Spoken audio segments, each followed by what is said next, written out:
బాబు పరిగెడుతుంటే మోకాళ్ళు అడ్డం పెట్టుతుంటది సిఆర్‌డిఏ. అమరావతి రైతుల కోసం బాబు నానా తిప్పలు పడుతుంటే, వాళ్ళ నానా తిప్పలు పెడుతున్నారు అన్నటువంటిది మనం చెప్పట్లేదు. ఈనాడు రాస్తున్నటువంటి వార్త. కాబట్టి ఇది ఖచ్చితంగా ఆలోచించాల్సినటువంటి అంశం.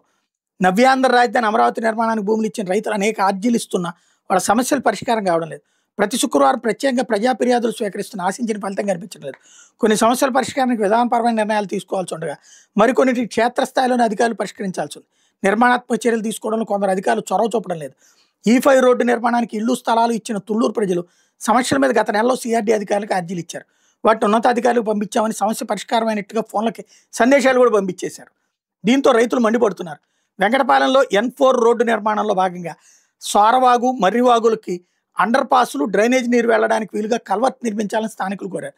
వరదల సమయంలో ఈ వాగుల నీరు కృష్ణానదిలోకి వెళ్లేందుకు వీలుగా కరకట్టకు లాకులతో కూడినటువంటి షట్టర్లు ఉన్నాయి. కానీ అధికారుల నుంచి స్పందన రాలేదని రైతులు ఆవేదన వ్యక్తం చేస్తున్నారు.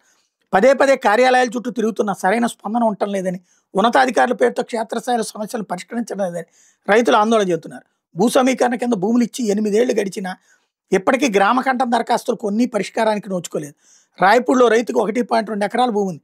ఎకరం భూ సమీకరణ కింద సిఆర్డీకి ఇచ్చారు. 24 సెంట్ల స్థలం గ్రామానికి ఆనుకుని ఉండటంతో గ్రామకంఠంగా పరిగణించాలని సిఆర్డీకి దరఖాస్తు చేశారు. కానీ అధికారులు అందులోని 3 సెంట్లో రోడ్డు వేసి మిగిలిన ఇతరుల ఇళ్ల నిర్మాణానికి కేటాయించారు. అదేంటని ప్రశ్నించిన రైతుతో భూ సమీకరణ కింద ఇవ్వాలని చెప్తున్నారు. విసిగిపోయిన ఆయన కోర్టుకు వెళ్ళాడు. ఇది సమస్య.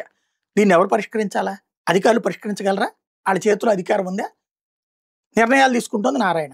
మరి ఆ శుక్రవారం పూట నారాయణ గారు కూడా అక్కడే ఉండి అప్పటికప్పుడు పరిష్కరిస్తే బాగుంటుంది కదా. అది ఆలోచించుకోవాలా.